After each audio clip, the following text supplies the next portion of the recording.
Hey everyone, Dean here from the Feely Real Estate Group, and welcome to February. We're doing another market update with Isko Safic from SAF Mortgages. So, I'm going to get into it first a little bit, Isko. I'm going to go through some of the numbers that we have here. So, according to the Ottawa Real Estate Board, we do have a very different January than we've had in the last couple of years. So, home sales were 13% below the 5-year average and 9.6 below the 10-year average for the month of January. So home sales were down. Sales activity, so we had 617 total sales compared to last year we had 644. 2023 we had 557. And then the two big years we had 2021 and 2022 all above 850. And the interesting part is we actually did have a price increase. We had a 5.2% increase from January 2024. So that's one thing, like less sales activity, but higher price point as of right now. So, and then the benchmark price for single family homes was $713,000, up 2.3% year over year in January. By comparison, the benchmark for a townhome was $448, down 3.9%. The benchmark apartment price was 436, up from 4.5 from last year. So that's all interesting. The average price of homes sold was 670,000, increasing by 5.8% from January 2024, and the total dollar volume was 413 million, up 1.3%. So, so a few things to kind of unwrap here or unravel. So less home sales, but higher price points. So like we're seeing, we did see quite a bit of bidding wars and multiple offers in January. So it was a little bit different. It really depended on the home. Not every home was getting multiple offers. Not every home was going into bidding wars, but really it was more location dependent. How did you find with people in the mortgage world? Were you finding clients kind of telling you that they're going to be probably competing with other offers when they were going to be buying a house, or were you finding it more kind of ready to go and they're just finding the right house, or how did it look on your side of things? I think like the listings that were on the market for a short amount of time, they had some of the multiple offers or talks of multiple offers, whereas the ones that were sitting, of course, didn't have the same. So I think if somebody was looking, like I had a client that was looking at a property that was just like listed 16 hours ago, and I was like, okay. He's like, well, I don't think I can go in below asking just because they priced it, aggressively. So he was saying, this might go into multiple offers, so he wants to put his best foot forward. But so I think it's a mix. Yeah. No, for sure. Like, and that's kind of what we saw. It was like whatever was the inventory that was left over from November, December, and early January was kind of still sitting there, or kind of starting to get sold slowly. But everything that was hot and new and properly priced and fresh on the market was going a lot quicker than what we were seeing the last 3-4 months.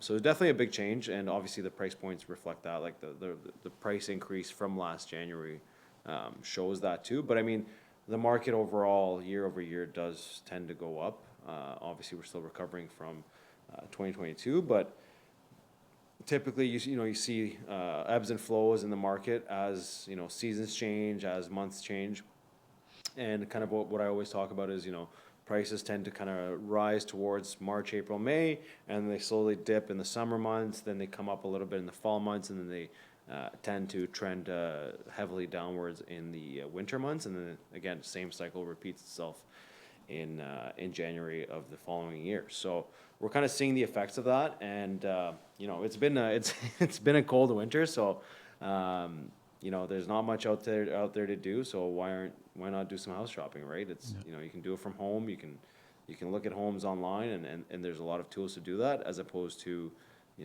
when it's minus 20 out, you can't really do much outside. So and I know a lot of people are prepping to make some moves towards the spring, but to be able to move in the spring, you got to be ready now. Yeah, essentially, exactly. right?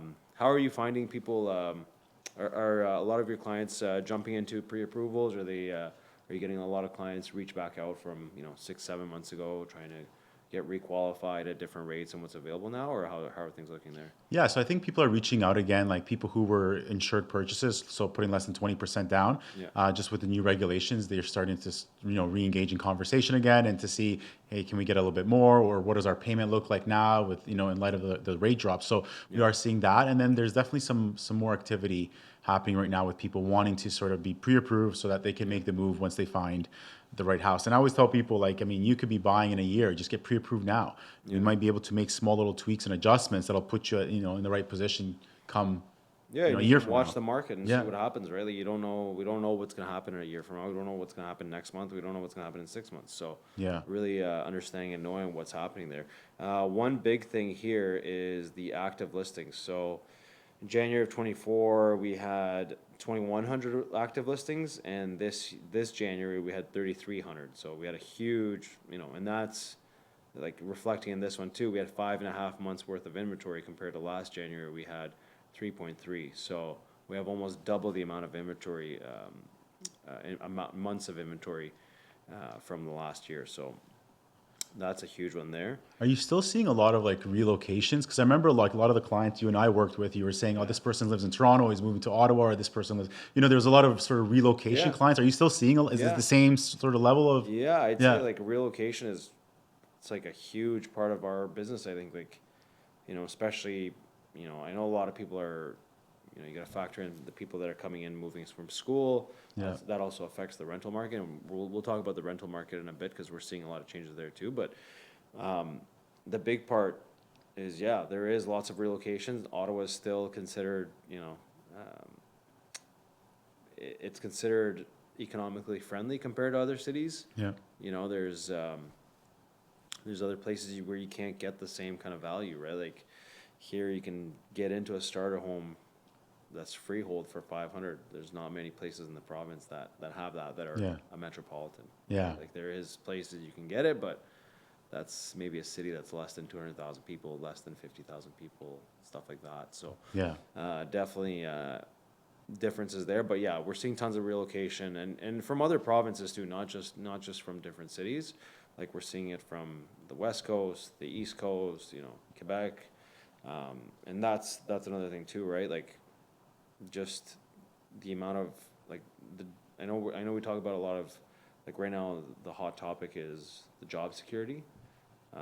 Ottawa being a government city, yeah, job security is pretty high for the most part, depending on, I know Canada Post just let go of a lot of jobs in the managerial positions. So again, a lot of moving parts, hard to pinpoint an exact number on these things, but I always find that Ottawa is very, very stable. We don't have too many highs, but we also don't have too many lows, whereas some cities tend to leap up and down quite a bit. But yeah, like very interesting to see. Like if I was a buyer, I'd be kind of looking at like how much inventory do I really have to choose from?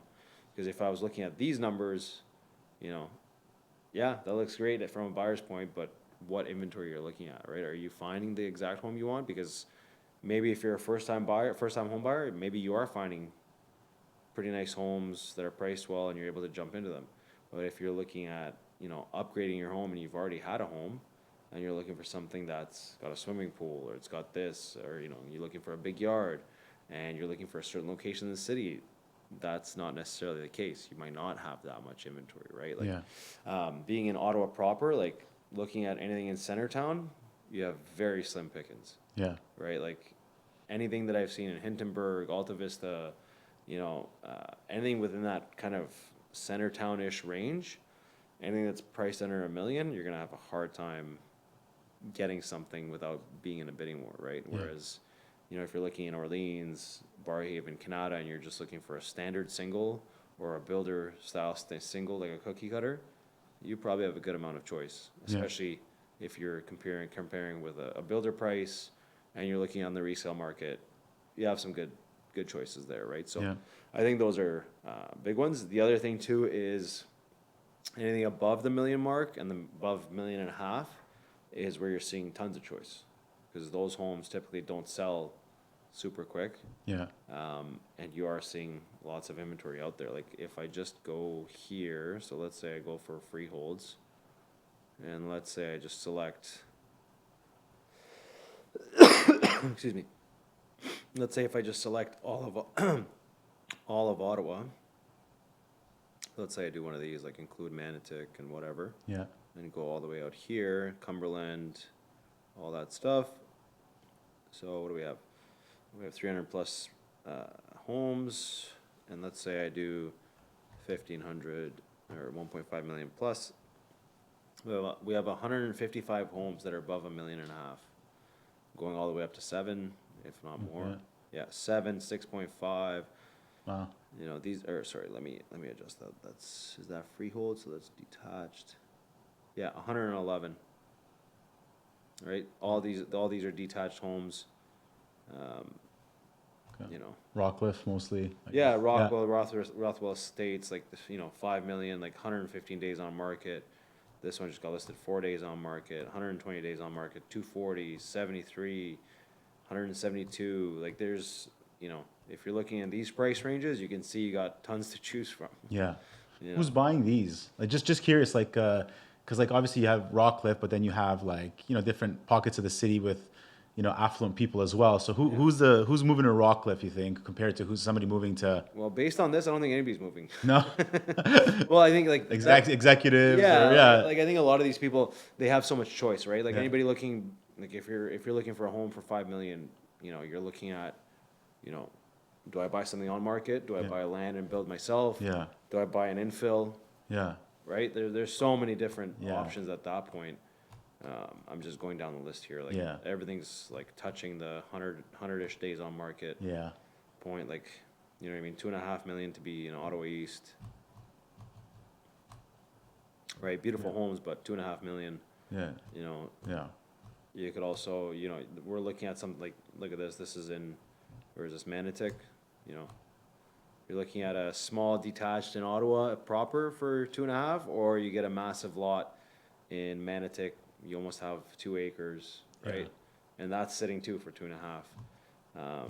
yeah So it all ranges. So many different, like when you're going above the $1 million price point, Yeah. you're kind of eliminating. You're not eliminating, but you're not stuck to one style of home. You got bungalows, you got detached homes, you got all these different styles of homes in different areas, and each area demands a certain price, and it's really like interesting from that perspective too, is really, what's important, do you want something brand new? Like, again, I'm just scrolling through them, and they're all kind of sitting there, nothing's really moving that quick. Like, what's this? This is a semi-detached for 2.1. Right in the Tunney's pasture. Where is this? Where this is in? Yeah. So I guess you're getting the duplex there, I guess. Yeah, like Yeah. there's some, again. Yeah. I'm just sifting through. Yeah. Them, but like you're looking at 2.2 million Wow. Yeah. for it to be in the city, Yeah. and then you also got the option of, do I spend that same amount and get 2 acres on a massive bungalow, Yeah. 30 minutes from the city? Yeah. This is, So you got tons of options, obviously, right? yeah. And if we go down to the lower price points, lower than, it's like $1.5 million. You can still get something for $1.5 million. Yeah, like this, you know what I mean? Yeah. Like, there's options out there to be in the city and outside the city, depending on the price point. Yeah. And I think if we went from, like, so let's say if we did $1 million to 1.5, we still got 170 homes. Oh, yeah. So we got 170 from $1 million to $1.5 million, and then we got another 111 from $1.5 million and up. So you got 300 homes Yeah. from $1 million and up that you can choose from. Lots of options. And these, like, obviously these are gonna range, like, look at the map, right? You got anything in the city, you got everything in the suburbs. Yeah. These are all gonna be singles, obviously, but yeah, you got tons of options. Cumberland. So it really depends on what people are looking for, but the higher price points do tend to sit a lot longer, and they do tend to take the quote-unquote right buyer, Yeah. because they're so specific, and they got, at that price point, you can kind of do whatever you want. But let's take a look at, under 750, and let's take a look at attached. So under 750 for a townhome, you got 163 options. Yeah. So you got less options. At that price point. Yeah. So, And that's a price point that's moving much faster, Yeah. obviously, right? Like, and there's more of yeah. those types of homes, but Well, like if you combine all the detached, right? Like, I mean, there's still, we're looking at anything below 750, but between 1 to 1.5, there was 100, what was it, 170? yeah, And these, there's 163. So let's take a look at, the average townhome is between 550 to 700. Let's just be a little bit more. Like this is, yeah, 118. So you have Yeah. less choice than Yeah. if you're buying a single, right? Yeah. But there's still enough choice out there, and like this is just a basic map search, but just showing you, you know, yeah. in Ottawa proper, like in the city, you don't have much. What are your thoughts on Center Point? Beautiful neighborhood. You like the neighborhood? Yeah. Yeah. I went to school nearby, but like you got one townhome in the area. Okay. Yeah. You That's know it. what I mean? Yeah. Like I think it's a and desirable area. for sure, Yeah. for sure. You're Yeah. in Nepean. You're Yeah. you're 5.5, 6 minutes from the highway, Yeah. right? Like you can head down there, but you got nothing in Craig Henry, nothing in Manordale, Arlington Woods, nothing there, nothing in Tanglewood, nothing in Meadowlands, Yeah. nothing in Carlton, in Fisher Heights, nothing like that, right? Yeah. And even if we look at Uplands McCarthy, there's, what do we got? One here for 579, Slim pickings.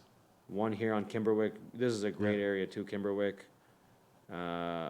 We got two here off of Emerald Woods. Again, not much. No. Nothing. Even here in Heron Gate area, you got nothing. You got one there. Yeah, you got nothing. Yeah. Overbrook, Carson Grove's a nice area too. Nothing there. What's here? We got a small townhome for a high price in the CFB area, like that new area off of Rothwell Heights. Okay. How's that area? It's nice. Yeah, It's nice. haven't It's, been out it's there, all yeah. becoming like Mattamy does has a huge project there, so they're Okay. building that up. But yeah, like if you're looking for a townhome in the city, you're not getting much. Yeah. You got like 1, 2, 3, 4, 5, 6, 7, 8, 9, 10, 11, 12, 13, 14 homes At that price point. Yeah. in the Ottawa proper area. Yeah. But if you're looking for a suburb, you got options. Yeah. So anybody that's looking for a starter home just to get into the market, you might have to start on the outskirts. And if you want to be in the city down the road, you kind of start working. You're gonna have to build some equity in that and then kind of work your way back in. Yeah. Just depending on how quickly you want to get into the market. But I just like to go through this stuff just to see what we're actually seeing on the market. Yeah. The stats and everything are great, but I always say that there's a micro market and there's a macro market, and these are micro markets, right? Like you're not comparing a townhome in Barrhaven to a townhome in Centerpoint Yeah. because you only have one choice right now. That's right, You want to be yeah. in Centerpoint, you're probably waiting all year to see maybe 5, 6, 7, 8 townhomes come up on the market. Yeah. Whereas Barrhaven, Canada, Stittsville, Findlay Creek, Riverside South, I mean, even Riverside South has 2 townhomes right now for sale, which is crazy. Wow. I know builders have some options right now as well that aren't on the market, but still, Yeah. like if you're looking for Barrhaven, Findlay Creek, Orleans, you got some options there, but you're not comparing those same homes with something in the city. Yeah. So yeah, like prices are up, inventory's up, and that's kind of where it gets a little bit misconstrued. I find is that you are seeing these high level numbers of inventory and months of available inventory, but is that really the case for you? Yeah. Right? Depends. Yeah. Depends. If you're looking for the suburbs, for sure. If you're looking for in the city, you got to be a little bit more strategic. Yeah. So those are the kind of things so yeah, new listings, we had 1,300 new listings hit the market, 3,300 active. So how many of these 3,300 were relisted or canceled and renewed or price decreases? Probably a good amount of them, right? Yeah. Compared to the new listings, fresh new listings, 1,300, that's not a whole lot. The average days on market is 43 days. So the average home is taking 43 days on the market to sell. That's obviously a huge influence from those big boys. Anything above $1 million is, Yeah. as we saw, they're all taking much more than 43 days. They're Yeah. taking anywhere between 80 to 300. Whereas, if you compare it with homes that are selling quicker, those are taking 7, and then they take an average and they put it all on there. So I think really, for anybody that's looking to get into the market, you gotta be a lot more strategic and know what you're looking for to be able to make a good decision, right? Yeah. So combining that with your mortgage rates, combining with which areas you want to live in, what's important for your family, schools, and all that. These are all huge factors, and that's why I love to talk about it, because Yeah. it's not as simple as I'm gonna go buy a house on this street, Yeah. right? Properties sold. We had 617 properties sell in Ottawa in January, and a benchmark price for apartments was 436 on an average price point, and single family was 713. So huge differences Yeah. from year to year. But yeah, I wanted to talk about also. So we had a interest rate. What was it? Interest rate announcement. End of January there. Yeah. Yeah. So we dropped. What was it? 0.25. 0.25, 25 basis points. Yeah. So what do we see? So we have January, and when's the next one? So we have March. March 12th. Yeah. So what are you thinking? What are we expecting to see?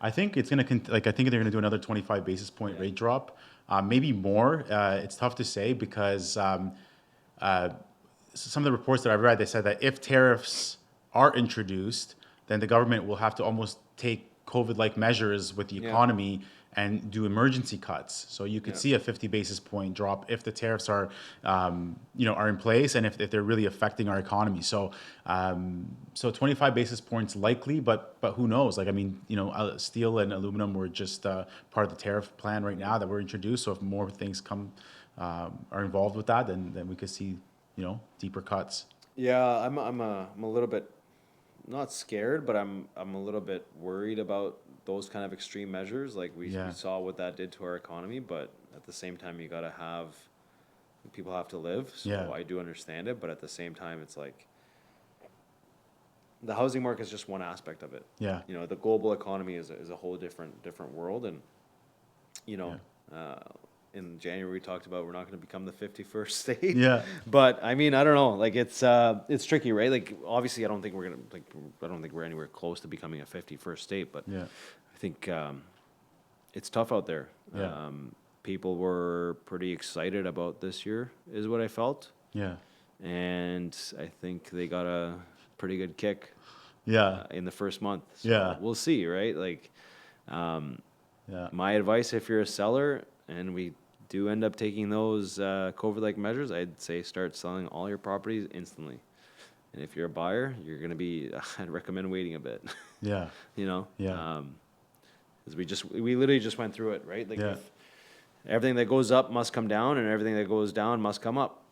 So tough. Like again, like none of this stuff is going to be predictable. I know we can try and look back at the years we just went through, and it'll be a little bit more easier to tell. But like, look at this stuff, like the sales activity, 2019, 2020, 2021, 2022, huge years. Yeah.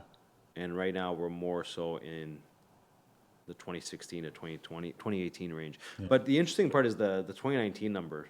I don't know how we went from 2018 selling 611 homes and then 743 the following year. Yeah. And all before COVID. So I think we were due for a good bump anyways, but I think COVID just super accelerated that. Yeah.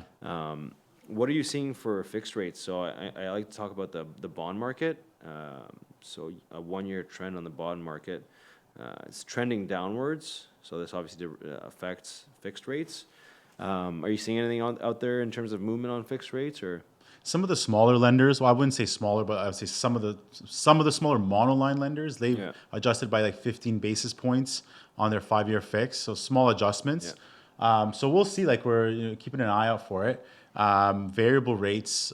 More people I find that I speak to are expressing interest about variable rates right now, and I've noticed that some of the discounts on the variable have decreased, so they're not as attractive as they once were. I mean, they're still better, but it's almost like the bank's making up for it. So what a lot of people overlook when they're looking at variable rates, they say, "Oh, am I going to go variable or a fixed?"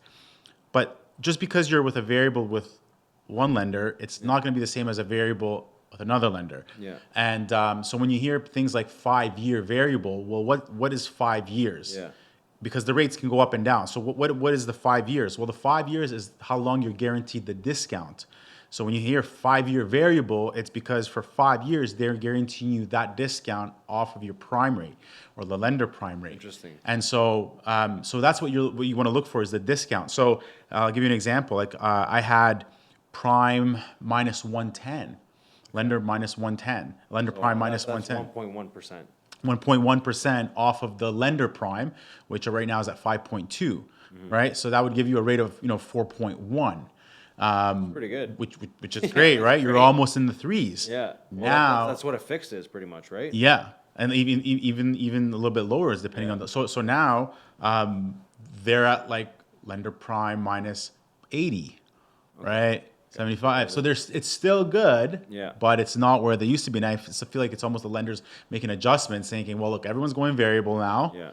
They You don't need that much market share. yeah, we don't need to give them that big of a discount because the Bank of Canada is going to give them a discount. So it's a win-win. So yeah, it's very interesting. But like I mean, I renewed my mortgage in April and I went variable. Yeah. I'm a big believer in variable. Even just how I am. That's not legal advice, by the way. No, I just what I did with mine. Yeah, Yeah, I went variable because I just thought, well, they're gonna start lowering the rates, and they did, and they are right now. So now, people are asking about the variable again. But usually you're gonna win before all the rates drops start to happen, because if if you're bold enough to take the variable before all the rate cuts and you get yourself a good discount, then you're gonna it's even better when they start dropping the rates. So but the fixed right now is great too. Like if you're owner occupied and you're putting less than 20% down, they have 4.14 on a 3-year rate. Conventional 4.44 maybe, depending on when you're closing. So there's still some decent rates. I heard some rumblings of like 3.89, 3.99. I don't know if it's some crazy specials that are like you need a certain criteria to qualify for it. I'm assuming so, but Yeah. I've heard some rumblings of that. But I think we're heading towards that anyway. Yeah. I mean, this year I think that's probably going to be possible. Yeah.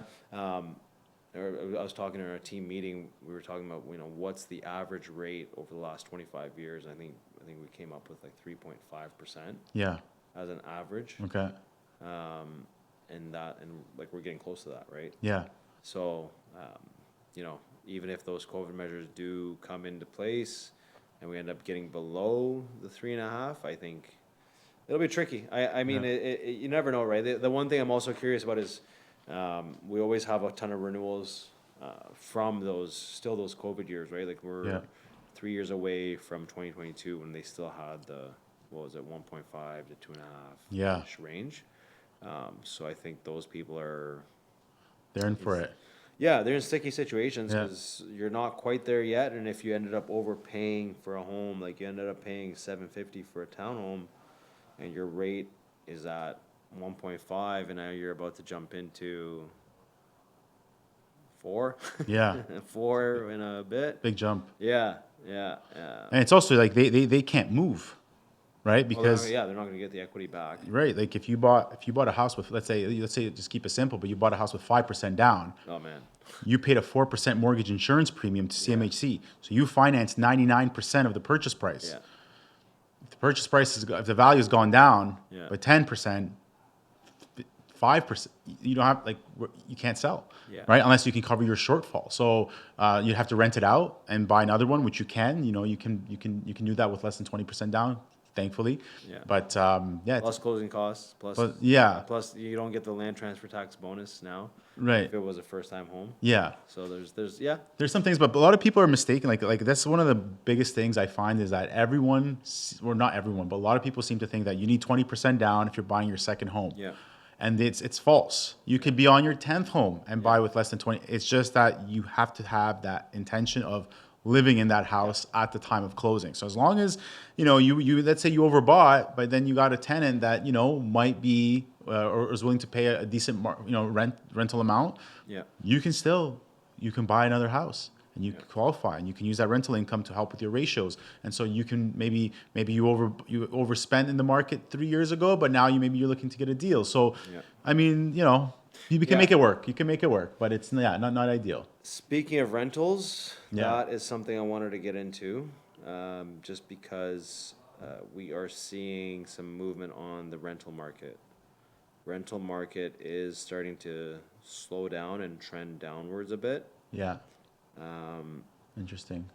I know a lot of landlords are a little bit more strict on rentals and who they rent to, just because the laws aren't as favorable to landlords and they're more favorable to tenants. Yeah. But the price points aren't as high as they used to be. No. Interesting enough, though, I think Ottawa right now is leading the country in purpose-built rentals, Yeah.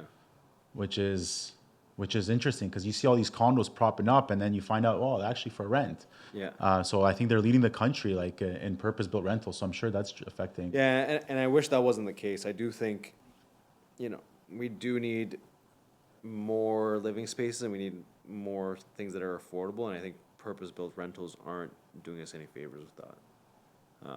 Like just because it's not cheap to live in a purpose-built rental either. No. Like they're not cheap at all. They're not affordable housing. No, they're all like luxury. Most Well, not quote unquote luxury, yeah. Not- And yeah. it's the amenities. There's always something about the amenities, Yeah. They start off, everything's great the first year in the building, and then all of a sudden you can't rent out the party room. Then Yeah. the swimming pool's closed every other week, and then this, and then that. So I'm not a huge fan of the purpose-built rentals just because they aren't. It's an income generator for a builder. It's not Yeah. designed to help fight the housing crisis. It's not Yeah. designed for that. It's there to generate revenue for a builder that plans on building 10 more of them. Yeah. Simple as that. And I don't fault them for that. It's a business plan. That's all it is, right? But yeah, in terms of rentals, like we got tons of stuff here. Like I just clicked on my rental listing. So yeah, like there's tons of things for rent all over. Yeah. And this is just attached homes. So what do we got here? This is every townhome for rent in Ottawa, including the suburbs, under 3,000. So we got 123 of them. Detached, so we got 191. Am I missing anything else? No, I'm gonna leave that out. Let's say we go up to 4,000. Oh. We got 263 homes for rent, Okay. under 4,000, including townhomes and, look at that map. Yeah. You can pick wherever you want to go. Wow. So It's interesting with Canada, though. I read an article that the average is it one bedroom in Canada is more expensive than in Toronto. Yeah, I mean they have 2,700 in Toronto was at 2,600, I think, in the last. Yeah, but who's getting a one bedroom? Like you can get a townhome for 2,700 in Canada. Yeah. That's what I don't get. These like some of these stats, like they pulled them out of nowhere. But Yeah. let me just so we just looked at single family homes. Okay. We had what do we have? We had 263 single family style homes. Can we click on apartment here? Condo apartment. 127 condo apartments for rent under 4,000. This does not include purpose-built rentals. Okay. Yeah. And there might be some on there for the ones that decided to sign up for an MLS listing, but Yeah. yeah, we do not have. Yeah. So this is all center townish. Yeah. Interesting. So, yeah, 263 plus another 127. So there's roughly, what is that, 400-ish homes for rent just on MLS. Yeah. These are all landlord-owned properties, plus who knows how many purpose-built rentals. Yeah.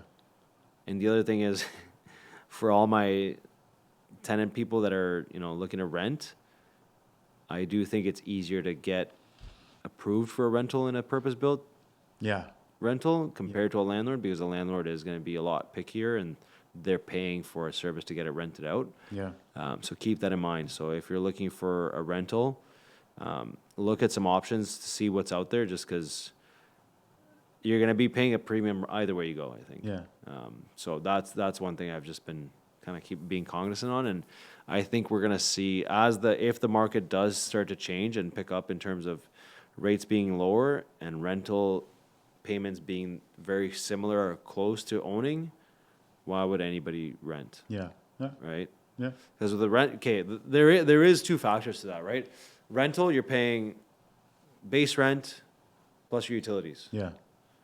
Mortgage, you're paying your mortgage, property tax, utilities, home maintenance, Yeah, insurance. repairs, insurance. Yeah. Right. You got some insurance costs in a rental too. Very but different, Very, yeah. very, very, very minor. But no Yeah. maintenance. Yeah. Right. So if you own a home that's 15 years old, it's got no warranty on it, but your grass needs cutting. Yeah. Technically, tenants are not responsible for cutting grass or shoveling snow. Yeah. You can put in the contract all you want. Technically, they do not have to abide that contract rule. Wow. So that's a huge one. Yeah. So again, for you landlords out there, make sure you have something set up, whether you have a good relationship with the tenant or just have it set up that somebody comes, shovels the driveway, whatever, right? If the tenant can choose to shovel the driveway and cut the grass, Yeah.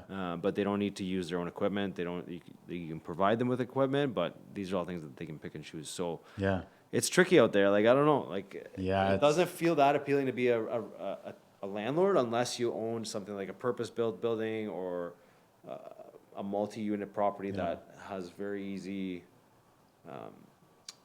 like amenities and slash maintenance, right? Yeah. Like if you own a multi-unit with just 4 parking spots on concrete and you got no grass, you got pretty easy maintenance there, right? You Yeah. maybe pay a couple $100 a year for snow removal, and that's that. Yeah. That sounds way more attractive than owning a residential property where if you have a smart tenant that doesn't care to follow your rules and they care to follow the landlord tenant board rules, you're in for a shock, I Yeah. think. And then you become like the neighbor that is like, oh, there's no more pride of ownership, right? If you Yeah. get a problematic tenant, Yeah. you could have been there for 10 years and had good relations with the neighbors. Everyone's house, yard looks nice, and you rent it out to somebody who doesn't care about those Yeah. things. And it's like, oh, you become the eyesore of the neighborhood, and it's not great, No, and then that's it. So I think that's it's one of those things that people do have to watch out for. Yeah.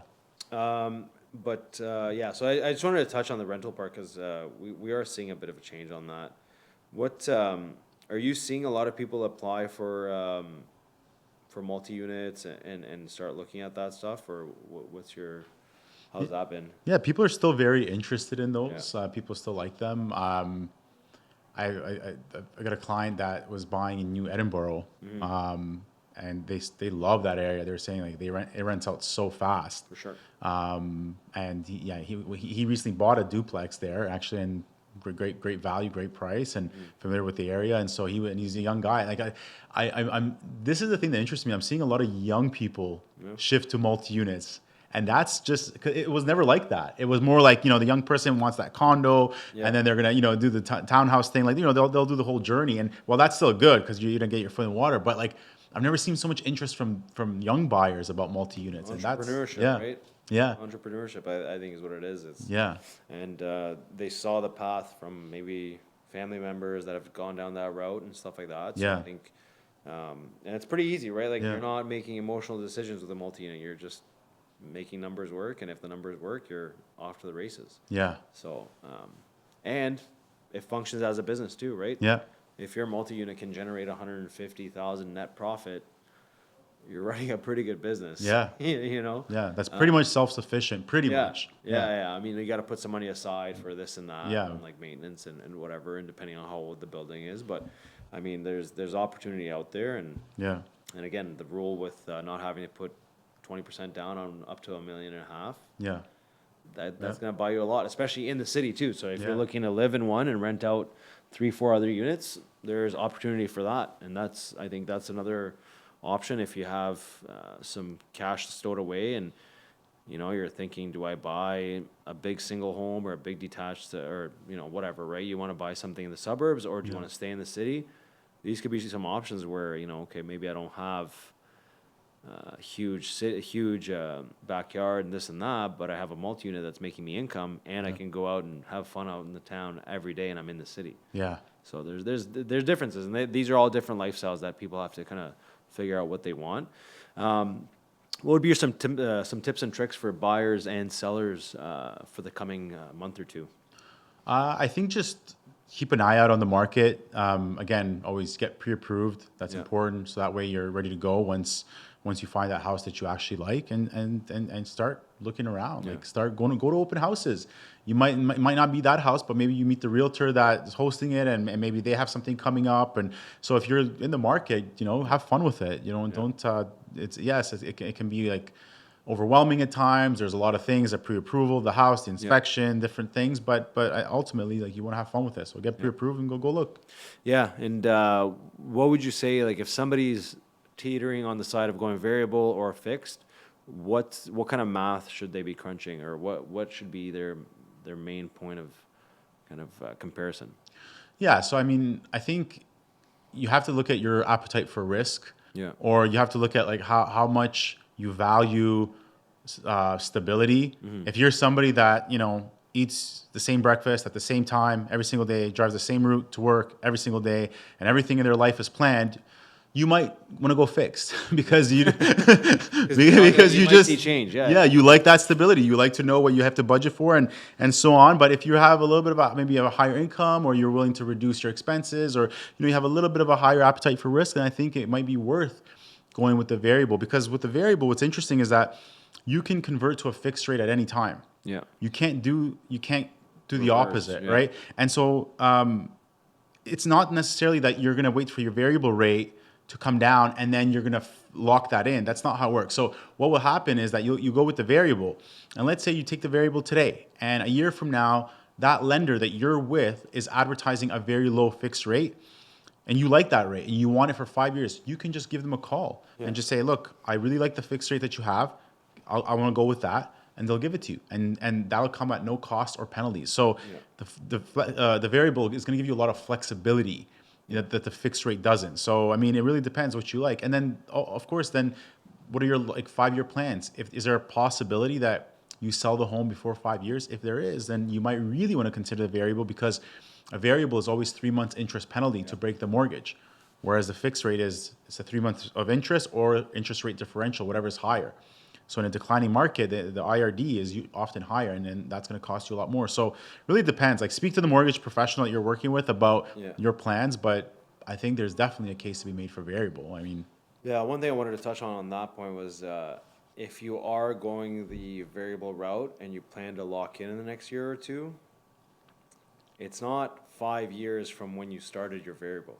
right? It's if you're locking in for 5 years or 3 years, it's from the day you lock in. Yeah, it's a new term. Yeah, it's a new 5 years. So Yeah. it's not like whatever you did variable for the last 2 years or a year and a half, that's gone. Yeah, So it's yeah, just a fresh new start. Yeah. So I don't know if people are factoring that in, or they're thinking that like, oh, I just get whatever, but it's something worth considering Yeah. too, right? Because how long do you want to be tied into that? Because if you are on variable and you plan to lock in for 5 years, but you plan to sell in 2, or you're leaving the country or doing something else in 2 or 3, yeah. you're gonna have a pretty high penalty if you lock in. So Yeah, it's interesting too that now they're like some of the lenders are starting to really introduce a 3-year variable, yeah. which is very interesting Was because that not around before? Or? it was been uncommon. Really? Like yeah, I mean, it just you didn't see it. You just saw a 5-year variable, but now the 3-year variable is coming because I think because if you're on a 5-year, let's say you're on a 5-year variable and you want to change to fixed, Yeah. so then you'd have to go 5-year fixed, Okay. right? But now if you're on a 3-year variable, if you want to change it to fixed, you can go 3-year fixed Yeah. or 5-year fixed. So the term is higher, the same or higher as when you initially got it, Yeah. right? So it's kind of giving you more flexibility now by introducing that 3-year variable. But what I will say about the 3-year variable, it's not priced as well as the 5-year. No, of course not. No. So you got to run the math. It's all really a big like put everything on paper, put Yeah. your plans down on and then see exactly and talk to somebody. But yeah, Yeah, what's your expenses gonna be Yeah. like? What do you foresee coming up? Do you plan on buying a new car for the kids? Yeah. For you and the kids and the family, right? Like, yeah, are you adding another addition to the family? Is there gonna be, yeah, these are all factors that are gonna decide what kind of home you need, what kind of lifestyle you want, and all that stuff. So Yeah. really, a lot of stuff to consider there. What about for sellers? Do you recommend anything for sellers that are planning to maybe sell their home and upgrade, or just sell altogether and rent? Do you have any advice for them in the next year or so, or the next couple of months? yeah. So with sellers, I mean, if you know for 100% that you are going to sell, and you're coming up for renewal, that's like often really a tricky thing for people. They're kind of coming up for renewal in 2 months, but I know I want to sell.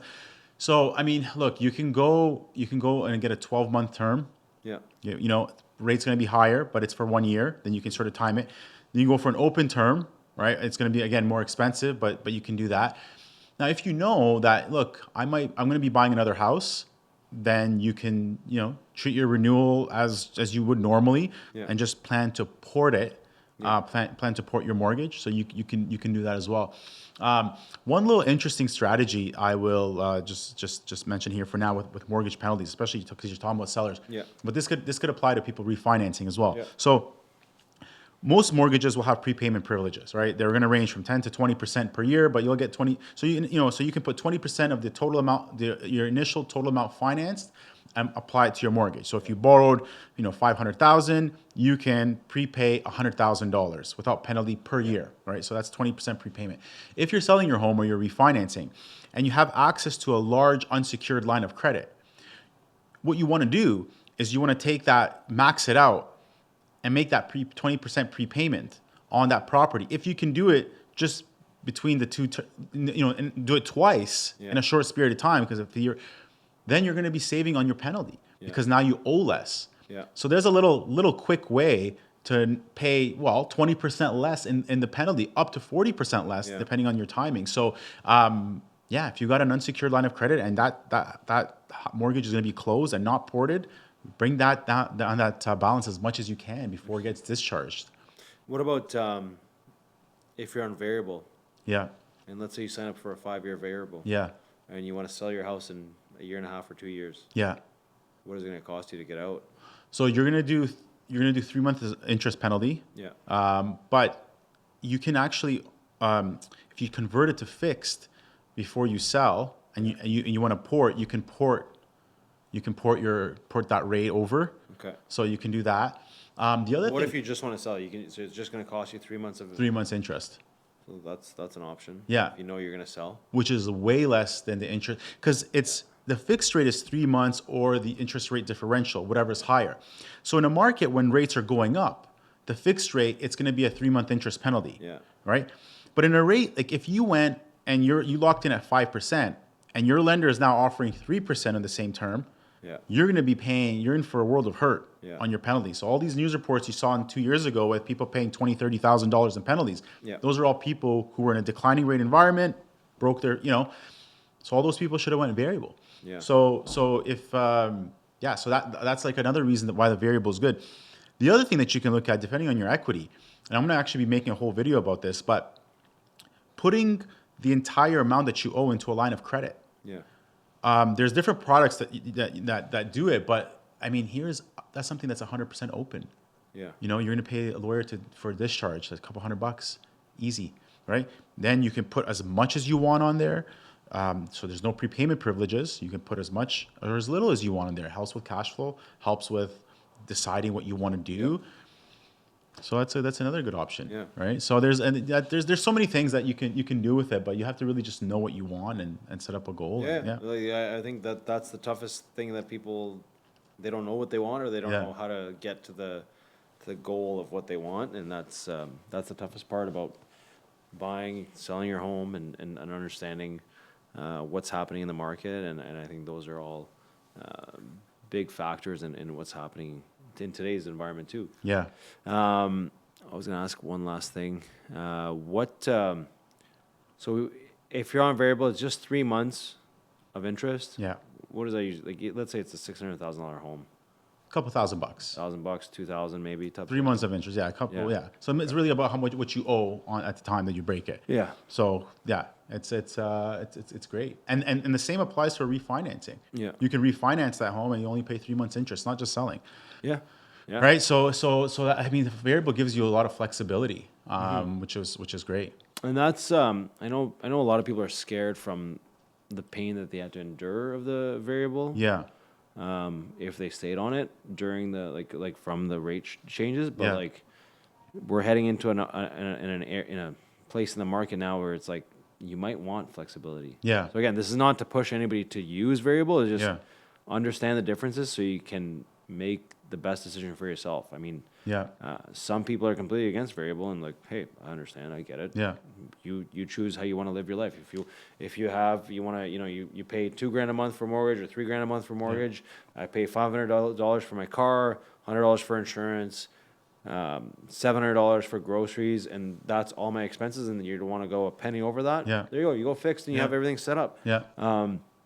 If you want some flexibility and like, hey, I want to travel some months, I want to do this and I want to do that, and like my expenses can range from 2,000 to 3,300, and I'm okay with that. And Yeah. sometimes it might be 1,800, Yeah. and sometimes it might be 3,500. But if the flexibility is there, and depending on what you're doing that month or that year, then maybe that route is even better. So Yeah. I want to appreciate it. Thank you for everybody for watching. Any last notes, Isko, or anything you want to say before we cut it off? Or I think that's pretty much it. I just wanted to ask you about virtual staging. Yeah. What do you think of virtual staging, and like, has it gone too far? I think it's good. I think virtual staging works great as long as the property reflects the cleanliness of the photos. Okay. If you know what I mean by that. Right. So That's why I'm asking. I think if you're gonna take really good photos and the house is gonna look great empty, I think virtual staging is great. If you're just doing virtual staging to cover up stuff, Yeah. that's not a good move. No. You're just covering up things you're basically lying in the photo, right? And like bring people in. yeah, like I've had clients like they ask me like they're looking in areas where the homes are 20 to 30 years old, Yeah. and they're like, oh my god, this house looks beautiful, and I'm like, well, okay, let's in my mind, I think yeah, it does look great, but don't get too excited. Let's see what it looks like in person. Yeah. It is virtually staged. It is older. Yeah. Like when I look at pictures of homes all day long. I know what a house is going to look like in person. Yeah. But how do I tell somebody, no, let's not go see that house? Yeah. No, I'm not going to say that. Right. Like, let's go see it and see Yeah. if it matches what you actually want. But like, keep in mind, always reduce your expectations of, hey, it's perfect in pictures. It might be 30% less perfect Yeah. in person. But I've seen terrible pictures and it looks, and you go see it in person, it's gorgeous. Yeah. So I take it all with a grain of salt. I've always told my clients, like, hey, pictures could be hit or miss. You never know. They're just there as a reference point, but you really got to go see the property and touch and feel and walk through it and see how much you actually like it. Yeah. But yeah, the virtual staging, I'm all on board as long as the property matches what it actually is. If you're just putting staging to, a virtual staging to make sure that, you give somebody an idea, hey, I can put a night table in this bedroom, I can put a king size bed, I can put a wardrobe in there.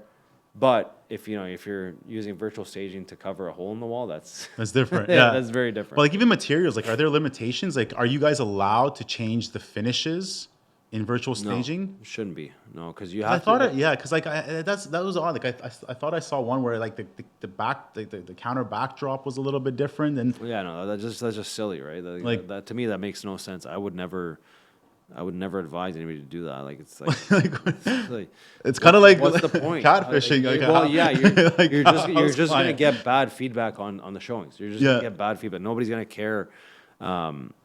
Like, great, your pictures are awesome, but your pictures aren't gonna sell the home. No, this is what it could look like. Yeah, like, if you put yeah. in 20 grand worth of rentals, it's gonna look exactly like this. Yeah. So Yeah. I think those are, we use a lot of virtual staging, but Yeah. it's like, you really have to be on point of how you're staging it, and that does take some expertise, right? Like you're not just dragging and dropping a bunch of random things, Yeah. just hoping that it looks like you're not playing Sims on your, on Yeah, your like, there's computer, thought right? that Like goes it's- into it, yeah, yeah. like Yeah. you gotta know marketing, you gotta know how to like make a house pop and how to make things show up properly, and like Yeah. putting in like that's what I like. I tell my clients all the time. It's not like we don't just put a sign in the ground and put your home on MLS. It's really like we got to understand the marketing. What are we trying to convey with this property? What Yeah. are we, what did you love about this home that we can tell the next buyer why you loved it and what makes this home special to you? Yeah. Because that's probably going to be a reason why they're buying it. Yeah. Whereas, you have a rental property and you're just doing virtual staging to just put stuff in there and hoping it sells. Those are two very different types of properties. Yeah. And and there is, there's virtual staging and there's real staging. So, and there's also just adjusting and decluttering. Like I think really staging does help show homes because some people have very different styles, but I think decluttering and cleaning does about 75% of the work, and then the staging aspect is really touch and go as depending on the property. Okay. So yeah. Interesting. Yeah. Yeah. No, I know a lot of people have gone through it and have been catfished online, and it is what it is. Like, Yeah. not much you can do. You just Yeah. spend 20 minutes every day looking at a house you'll never buy, and that's that. I mean, I've gone to, like, I've seen probably thousands of homes over the last couple of years, and, not all of them were perfect. Not all of them were great, but, once you see a few like those, you learn some good lessons, and you can really understand. But, like, that's the thing, too. Like if you have a realtor that's, like, if you're hiring a realtor, you're hiring them for their expertise, right? Like for me, when somebody tells me, like, hey, Dean, what do you think of this property? I'm not telling you why you should buy it. I'm trying to find reasons why you shouldn't buy it. Yeah. Right? So if I've seen 5 homes in this neighborhood and pictures are very identical, hey, guys, great home. I think the lot size is perfect. It's kind of what you're looking for. But keep an eye out for this, and this. By the way, the kitchen has this, and you might see this in there just as an FYI, right? Yeah. So having those things in mind, it's not to turn you off from not seeing the home. It's really just so you understand what you're in for. And that's what I try to do the most, is just make sure the expectations are in line with what their goal is. Yeah. Right? So, yeah. Exactly. Yeah. All good stuff. Cool. Dean, thanks so much. Thank you. And where can people reach you again? We go through this every time, but I got to say it. So Yeah. So safmortgage.com. You can, phone number 613-790-0660 or 613 Mortgage Broker on Instagram. Awesome. And so on the website too, I think you have an application area. Yeah. Yeah. So if anybody wants to fill out an application, do they need to commit to a full credit check, or is it like what are they? Yeah. Yeah. So full credit check. So and also documents up front. So you complete the application. It's 15 minutes. Based on your answers in the application, the system will prompt you to upload supporting documents. So if you're self-employed, you'll get a different set of document requests than somebody who's employed, and so on. But the system's pretty smart. It's not perfect, but it's smart. And then you upload your documents, and then from the time that you upload your supporting documents, next business day, we have your options out to you. So we are the 24-hour pre-approval. So if you have the documents in, you'll get your options the next day. Awesome. Love it. Yeah. Love it. So good service, easy service, and making your life simpler is all what it's all about. And thank you guys for listening, and we'll see you guys in a couple weeks from now. Thank you.